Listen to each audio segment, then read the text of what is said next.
ನಮಸ್ತೆ. ಕಥೆಗಳಿಂದ ಪರಿವರ್ತನೆಗೆ ಸ್ವಾಗತ. ಇವತ್ತು ಕೂಡ ಸೇಮ್ ಬುಕ್ಕು ಕರುಣಾಳು ಬಾ ಬೆಳಕೆ ಬುಕ್ಕಿಂದ ಇನ್ನೊಂದು ಚಾಪ್ಟರ್ ಓದ್ತಾ ಇದ್ದೀನಿ. ಚಾಪ್ಟರ್ ಹೆಸರು ಆಂತರ್ಯದ ಪ್ರಾರ್ಥನೆ.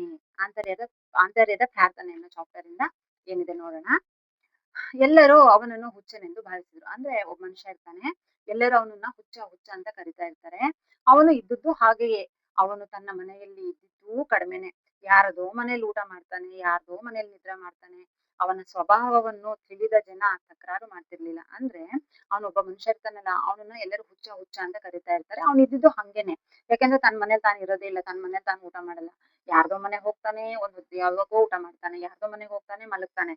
ಇವ್ನ್ ಹಿಂಗೆ ಅಂತ ಗೊತ್ತಿದ್ದು ಆ ಊರಿನ ಜನ ಕೂಡ ಏನು ತಕರಾರು ಮಾಡಲ್ಲ. ಊಟಕ್ ಬನ್ನ ಬಾ ಊಟ ಮಾಡು, ಇವತ್ ನಿಮ್ ಮನೇಲಿ ಮಲಗ್ತೀನಿ, ಸರಿ ಮಲ್ಗು.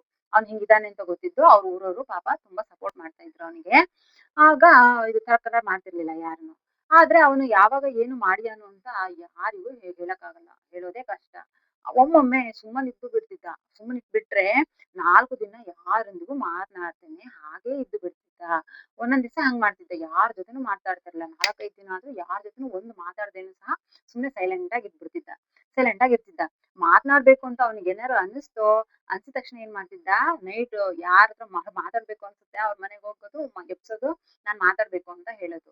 ಈ ತರ ಮಾಡ್ತಿದ್ದ. ಮಾತಾಡದೆ ಇದ್ರೆ ಸುಮ್ನೆ ಸೈಲೆಂಟ್ ಆಗಿ ಇದ್ಬಿಡೋದು. ಮಾತಾಡ್ಬೇಕು ಅಂತ ಅವ್ನಿಗೆ ಅನಿಸ್ತು, ಯಾವಾಗ ಯಾರನ್ನ ಎಬ್ಸ್ಬೇಕಿದ್ರು ಮಾತಾಡ್ಬಿಡ್ತಿದ್ದ, ಬಡಬಡಿಸ್ಬಿಡ್ತಿದ್ದ ಅಂತ ಬಡಬಡಿಸಿ ಬಿಡ್ತಿದ್ದ. ಅವನು ಹುಡುಗನಿದ್ದಾಗ, ಅಂದ್ರೆ ಸಣ್ಣ ಹುಡುಗ ಇದ್ದಾಗ ಅವನಿಗೆ ಬುದ್ಧಿ ಕಲ್ಸೋಕೆ, ಬುದ್ಧಿ ಹೇಳೋಕೆ ಸಾಕಷ್ಟು ಜನ ಪ್ರಯತ್ನ ಪಡ್ತಾರೆ. ಯಾವ ಪ್ರಯೋಜನವೂ ಆಗಲಿಲ್ಲ. ಕೊನೆಗೆ ಅವನನ್ನು ಅವನಷ್ಟಕ್ಕೆ ಬಿಟ್ಟು ಬಿಟ್ಟರು. ಅವ್ನ್ ಚಿಕ್ಕೋನಿದ್ದಾಗ ಈ ತರ ಮಾಡ್ತಾ ಇದ್ದ ಅಲ್ವಾ, ಮನೇಲಿ ಊಟ ಮಾಡ್ತಾ ಇರ್ಲಿಲ್ಲ, ಎಲ್ಲೋ ಹೋಗಿ ಮಲಗ್ತಿದ್ದ, ಎಲ್ಲೋ ಊಟ ಮಾಡ್ತಿದ್ದ, ಯಾರ್ದೋ ಮನೇಲಿ ಇರ್ತಿದ್ದ. ಆಗ ತುಂಬಾ ಜನ ಅವನನ್ನ ತಿದ್ದಲು ಅಂದ್ರೆ ಬುದ್ಧಿ ಹೇಳಕ್ ತುಂಬಾ ಪ್ರಯತ್ನ ಪಡ್ತಾರೆ. ನೀನ್ ಹಿಂಗ್ ಮಾಡ್ಬೇಡ, ನಿಮ್ ಮನೆಗ್ ಹೋಗು, ನಿಮ್ ಮನೇಲಿ ಊಟ ಮಾಡು, ನಿಮ್ ಮನೇಲಿ ಮಲ್ಗು ಅಂತ ಎಷ್ಟ್ ಹೇಳ್ತಾರೆ. ಆದ್ರೆ ಅವನು ಕೇಳೋದೇ ಇಲ್ಲ. ಹೇಳಿ ಹೇಳಿ ಪಾಪ ಅವರಿಗೂ ಸುಸ್ತಾಗುತ್ತೆ. ನಿನ್ ಪಾಡಿಗೆ ನೀನ್ ಇದ್ಬಿಡು ಅಂತ ಹೇಳಿ ಅವನನ್ನ ಅವ್ನ ಪಾಡಿಗೆ ಬಿಟ್ಬಿಡ್ತಾರೆ. ಒಂದು ದಿನ ಶುಕ್ರವಾರ ಮಧ್ಯಾಹ್ನ ಇದು ಮುಸ್ಲಿಮ್ಸ್ ಎಲ್ಲ ಇರ್ತಾರಲ್ವಾ, ಅವರೆಲ್ಲ ಶುಕ್ರವಾರ ನಮಾಜಿಗೆ ಅಂತ ಮಸೀದಿಗೆ ಹೋಗ್ತಾರೆ. ಹಂಗೆ ಆ ಊರಲ್ಲಿ ಇರೋರೆಲ್ಲರೂ ಇದು ನಮಾಜ್ ಮಾಡೋಣ ಅಂತ ಹೇಳಿ ಇದಕ್ಕೆ ಹೊರಟಿರ್ತಾರೆ ಮಸೀದಿಗೆ. ಆಗ ಈ ಮನುಷ್ಯ ರಸ್ತೆ ಪಕ್ಕದಲ್ಲೇ ಕುಳಿತಿರ್ತಾನೆ. ಇವ್ರು ಹೋಗೋದನ್ನ ನೋಡ್ತಾನೆ. ನೋಡಿದ ತಕ್ಷಣ ಏನಂತಾನೆ, ನೀವೆಲ್ಲ ಎಲ್ಲಿಗೆ ಹೋಗ್ತಾ ಇದ್ದೀರಿ ಅಂತ ಕೇಳ್ತಾನೆ. ಅವಾಗ ಅವ್ರು ಹೇಳ್ತಾರೆ, ನಾವು ಪ್ರಾರ್ಥನೆ ಮಾಡೋದಕ್ಕೆ ಹೋಗ್ತಾ ಇದ್ದೀವಿ ಅಂತ ಹೇಳ್ತಾರೆ. ಅಲ್ಲಿ ಏನಾಗುತ್ತೆ ಅಂತ ಕೇಳ್ತಾನೆ. ಅವಾಗ ಪ್ರಶ್ನೆ ಮಾಡ್ತಾನೆ, ಅಲ್ಲಿ ಏನಾಗುತ್ತೆ ಅಂತ ಕೇಳ್ತಿಲ್ಲ, ನಮ್ಮ ಗುರುಗಳೊಬ್ರು ಪ್ರಾರ್ಥನೆಯನ್ನು ಹೇಳುತ್ತಾರೆ, ಅವ್ರು ಹೇಳ್ದಂಗೆ ನಾವು ಪ್ರಾರ್ಥನೆ ಮಾಡುತ್ತೇವೆ ಅಂತ ಅವ್ರು ಹೇಳ್ತಾರೆ. ಹಾಗಾದ್ರೆ ನಾನು ನಿಮ್ ಜೊತೆ ಬರ್ತೀನಿ ಅಂತ ಹೇಳ್ತಾನೆ. ಅವಾಗ ಅವ್ರಿಗೆ ಅನ್ಸುತ್ತೆ, ಅಪ್ಪ ಸದ್ಯ ನಿನ್ಗೆ ಇವಾಗ್ಲಾರು ಬುದ್ಧಿ ಬಂತಲ್ಲ, ನಮ್ ಜೊತೆ ಬರ್ತೀನಿ ಅಥವಾ ದೇವಸ್ಥಾನ ಮಸೀದಿಗೆ ಬರ್ತೀನಿ ಅಂತ ನಿನ್ಗೆ ಅನಿಸ್ತಲ್ಲ, ಇವಾಗ್ಲಾರು ಬುದ್ಧಿ ಬಂತಲ್ಲ, ಬಾ ಹೋಗೋಣ ಅಂತ ಹೇಳಿ ಜೊತೆ ಕರ್ಕೊಂಡು ಹೋಗ್ತಾರೆ ಮಸೀದಿಗೆ. ಅಲ್ಲಿ ಮುಲ್ಲಾ ಪ್ರಾರ್ಥನೆಯನ್ನು ಜೋರಾಗಿ ಹೇಳಿದಾಗ ಉಳಿದವರು ಸಹ ಹೇಳಕ್ ಶುರು ಮಾಡ್ತಾರೆ. ಅಲ್ಲಿ ಒಬ್ರು ಗುರುಗಳು ಇರ್ತಾರಲ್ವಾ, ಅವ್ರೇನ್ ಮಾಡ್ತಾರೆ, ಜೋರಾಗಿ ಅಲ್ಲಾಹು ಅಕ್ಬರ್ ಅಂತ ಇದು ಮಸೀದಿಗಳಲ್ಲಿ ಹೇಳ್ತಾರಲ್ವಾ, ಆತರ ಹೇಳಕ್ ಶುರು ಮಾಡ್ತಾರೆ. ಅವ್ರು ಹೇಳಿದ ತಕ್ಷಣ ಇವ್ರು ಉಳ್ದವ್ರು ಹೋಗಿರ್ತಾರಲ್ಲ, ಅವರು ಸಹ ಆ ಗುರುಗಳ ಹಿಂದೆನೆ ಹೇಳಕ್ ಶುರು ಮಾಡ್ತಾರೆ. ಪ್ರಾರ್ಥನೆ ಹೇಳುತ್ತಿದ್ದಂತೆ ಈ ಹುಚ್ಚ ಏನ್ ಮಾಡ್ತಾನೆ, ಕುರಿಯ ತರಹ ಭ್ಯಾ ಭ್ಯಾ ಅಂತ ಬ್ಯಾ ಬ್ಯಾ ಎಂದು ಅರಚತೊಡಗ್ತಾನೆ. ಆ ಅರಚತೊಡಗಿದ ತಕ್ಷಣ ಉಳಿದವರ ಪ್ರಾರ್ಥನೆಗೂ ಅಡಚಣೆ ಆಗುತ್ತೆ. ಅಂದ್ರೆ ಇವರೆಲ್ಲ ಉಳಿದವರೆಲ್ಲ ಪ್ರೇಯರ್ ಮಾಡ್ತಾ ಇರ್ತಾರಲ್ವಾ ಗುರುಗಳ ಜೊತೆ, ಇವನು ಕುರಿ ತರ ಬ್ಯಾ ಬ್ಯಾ ಅಂದ ತಕ್ಷಣ ಅವ್ರಿಗೆ ಡಿಸ್ಟರ್ಬ್ ಆಗ್ಬಿಡುತ್ತೆ. ಮತ್ತೆ ಕೆಲವು ಹುಡುಗ ಹುಡುಗಿಯರೆಲ್ಲ ಜೋರಾಗಿ ನಗಕ್ ಶುರು ಆಗ್ಬಿಡ್ತಾರೆ. ಅವಾಗ ಇವ್ನ ಕರ್ಕೊಂಡು ಹೋಗಿರ್ತಾರಲ್ಲ ಜನ, ಆ ಊರಿನ ಜನ, ಅವರಿಗೆ ಮುಖಭಂಗ ಆಗ್ಬಿಡುತ್ತೆ, ಅಂದ್ರೆ ಅವಮಾನ ಆಗ್ಬಿಡುತ್ತೆ. ನಾವ್ ಯಾಕಾದ್ರೂ ಕರ್ಕೊಂಡು ಬಂದ್ವು ಅಂತ ಹೇಳಿ ಹೊರಗೆ ಬಂದ ತಕ್ಷಣ ಅವನನ್ನ ದಬಾಯಿಸಕ್ ಶುರು ಮಾಡ್ತಾರೆ. ನೀನು ಮೂರ್ಖ ಎಂದು ಗೊತ್ತಿದ್ರು ನಿನ್ನನ್ನು ಕರೆದುಕೊಂಡು ಹೋದ್ವಲ್ಲ, ನಮ್ಗೆ ಬುದ್ಧಿ ಇಲ್ಲ. ದೇವರ ಮುಂದೆ ದೇವರ ಪ್ರಾರ್ಥನೆ ಅಂದ್ರೆ ನಿನಗೇನ್ ತಮಾಷೆ ಅನ್ಸುತ್ತಾ? ನಮ್ ಗುರುಗಳು ಪ್ರಾರ್ಥನೆ ಹೇಳುವಾಗ ಕುರಿಯ ತರ ಯಾಕೆ ನೀನು ಅರ್ಚದೆ ಅಂತ ಹೇಳಿ ಅವರು ಕೇಳ್ತಾರೆ. ಅಂದ್ರೆ ಬೈತಾರೆ, ನಿನ್ನ ಕರ್ಕೊಂಡು ಹೋಗಿದ್ದೆ ತಪ್ಪು, ನೀನ್ ದಡ್ಡ ಹುಚ್ಚ ಅಂತ ಗೊತ್ತಿದ್ದು ನಿನ್ನನ್ ಕರ್ಕೊಂಡು ಹೋದ್ವಲ್ಲ, ನಮ್ಗೆ ಬುದ್ಧಿ ಇಲ್ಲ. ನಮ್ ಗುರುಗಳು ನಿನ್ ದೇವ್ರಂದ್ರೆ ಅಷ್ಟು ತಮಾಷೆನಾ, ದೇವ್ರಂದ್ರೆ ನಿನ್ಗೇನ್ ಭಯ ಇಲ್ವಾ, ಭಕ್ತಿ ಇಲ್ವಾ, ನಮ್ ಗುರುಗಳು ಆತರ ಹೇಳುವಾಗ ನೀನ್ ಯಾಕೆ ಅರಸ್ತೆ ಅಂತ ಹೇಳಿ ಅವ್ರು ಪಾಪ ಜೋರಾಗಿ ಕೇಳ್ತಾರೆ. ಆಗ ಅವನ್ ಏನ್ ಹೇಳ್ತಾನೆ, ಹೌದು ನನ್ಗೆ ಯಾಕೆ ಬೈತಾ ಇದ್ದೀರಾ, ನಾನ್ ಏನ್ ತಪ್ಪು ಮಾಡ್ದೆ ಅಂತ ನನಗ್ ಬೈತಾ ಇದ್ದೀರಾ ಅಂತ ಹೇಳಿ ಅವ್ನ್ ಕೇಳ್ತಾನೆ. ಆಗ ಅವನು ಅಲ್ಲಿ ಮೇಲೆ ಗುರುಗಳಿದ್ರಲ್ಲ, ಅವ್ರ ಏನ್ ಕೂಗ್ತಾ ಇದ್ರು, ಕುರಿಬೇಕು, ಕುರಿ ಕೊಂಡ್ಕೊಳ್ಬೇಕು ಅಂತ ಅಂತಿದ್ರು. ಅದಕ್ಕೆ ನಾನು ಕುರಿಯ ತರಹ ಅರಚಿ ಅವನಿಗೆ ನೆನಪು ಮಾಡಿಸ್ದೆ ಅಷ್ಟೇ ಅಂತ ಹೇಳಿ ಇವ್ನು ಹೇಳ್ತಾನೆ. ಇವ್ನು ಹೇಳಿದ ತಕ್ಷಣ ಆ ಹುಚ್ಚನ ಮಾತು ಕೇಳಿ ಎಲ್ಲರೂ ನಕ್ರು. ಗುರುಗಳು ಹೇಳಿದ್ದು ಅಲ್ಲಾಹುದು ಪ್ರಾರ್ಥನೆ ಪ್ರೇಯರು. ಇವ್ನು ನೋಡಿದ್ರೆ ನಮ್ ಗುರುಗಳು 2 ಕುರಿ ಬೇಕು, ಕುರಿ ತಗೋಬೇಕು ಅಂತ ಅಂದ್ರು ಅಂತ ಹೇಳಿ ಹೇಳ್ತಾನಲ್ಲ ಅಂತ ಹೇಳಿ ಹುಚ್ಚ ಹುಚ್ಚ ಅಂತ ಹೇಳಿ ಎಲ್ಲರೂ ನಗ್ತಾರೆ. 2 ದಿನಗಳಲ್ಲಿ ಈ ಹುಚ್ಚ ಮಾತನಾಡಿದ್ದು ಮುಲ್ಲಾರ ಕಿವಿಗೂ ಬಿತ್ತು.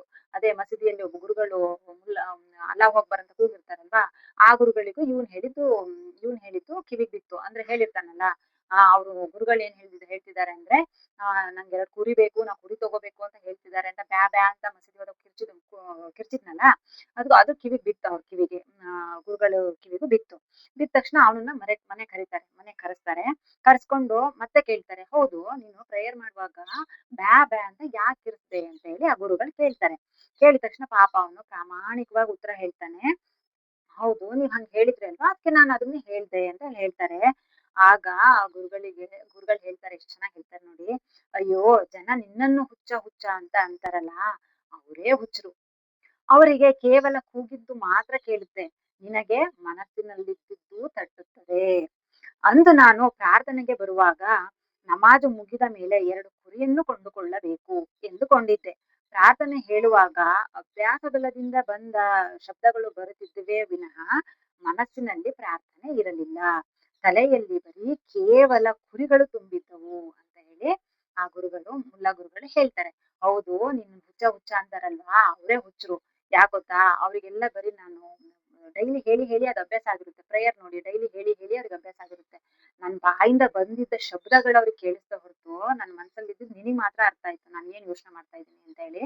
ಎಲ್ಲರೂ ನಿನ್ನನ್ನು ಹುಚ್ಚ ಹುಚ್ಚ ಅಂತಾರೆ, ಅವರೆಲ್ಲ ಹುಚ್ಚರು, ನೀನೆಲ್ಲ ಹುಚ್ಚರು, ಅವರೇ ಹುಚ್ಚರು ಅಂತ ಹೇಳಿ ಈ ಮುಲ್ಲಾ ಗುರುಗಳು ಹೇಳ್ತಾರೆ. ಆಗ ನನ್ ತಲೆಯಲ್ಲಿ ಅವೇ ಕುರಿಗಳೇ ತುಂಬಿದ್ವು. ನಾನ್ ಬಾಯಲ್ಲಿ ಪ್ರೇಯರ್ ಹೇಳ್ತಾ ಇದ್ದೀನಿ ಅಲ್ಲಾದು, ಆದ್ರೆ ನನ್ನ ತಲೆಯಲ್ಲಿ, ನನ್ನ ಮನಸ್ಸಲ್ಲಿ ಬರೀ ಕುರಿಗಳು ತಗೋಬೇಕು, 2 ಕುರಿಗಳು ತಗೋಬೇಕು ಅನ್ನೋದೇ ನನ್ನ ತಲೆಯಲ್ಲಿ ಓಡ್ತಾ ಇತ್ತು. ಆದ್ರೆ ಅದು ಅವ್ರಿಗೆ ಅರ್ಥ ಆಗ್ಲಿಲ್ಲ. ಅವ್ರು ಬರೀ ಬಾಯಲ್ಲಿ ಬಂದಿದ್ ಮಾತಾಡ್ತಾ ಇತ್ತು, ನಿನಗೆ ನನ್ನ ಮನಸ್ಸಲ್ಲಿ ಇರೋದು ಅರ್ಥ ಆಯ್ತು, ನೀನು ತುಂಬಾ ಗ್ರೇಟ್, ನಿನ್ ಮನಸ್ಸಲ್ಲಿ ಇರೋದು ಅರ್ಥ ಆಯ್ತಲ್ಲ, ನೀನ್ ತುಂಬಾ ದೊಡ್ಡವನು ಅಂತ ಹೇಳಿ ಅವನಿಗೆ ಇವರು ಮುಲ್ಲಾ ಗುರುಗಳು ಹೇಳ್ತಾರೆ. ಅದಕ್ಕೆ ಆಮೇಲೆ ಬಾಯಿಂದ ಬಂದದ್ದು ಪ್ರಾರ್ಥನೆಯಲ್ಲ, ಅದು ಅಭ್ಯಾಸ ಬಲದಿಂದ ಬಂದ ಶಬ್ದ. ಅದಕ್ಕೆ ಯಾವ ಅರ್ಥವೂ ಇಲ್ಲ, ಕೇವಲ ಶಬ್ದ ಮಾಲಿನ್ಯವನ್ನು ಮಾಡುತ್ತದೆ ಅಷ್ಟೇ. ಮಾತನಾಡದಿದ್ದರೂ ಅಂತಃಕರಣದ ಆರ್ತತೆ ಪ್ರಾರ್ಥನೆಯಾಗಿ ಬಿಡುತ್ತದೆ. ಅದಕ್ಕೆ ಶಬ್ದದ ಆಡಂಬರ ಬೇಡ ಅಂತ ಹೇಳಿ ಕರ್ದಿಗೆ ಸರ್ ಲಾಸ್ಟ್ ಅಲ್ಲಿ ಹೇಳ್ತಾ ಇದ್ದಾರೆ.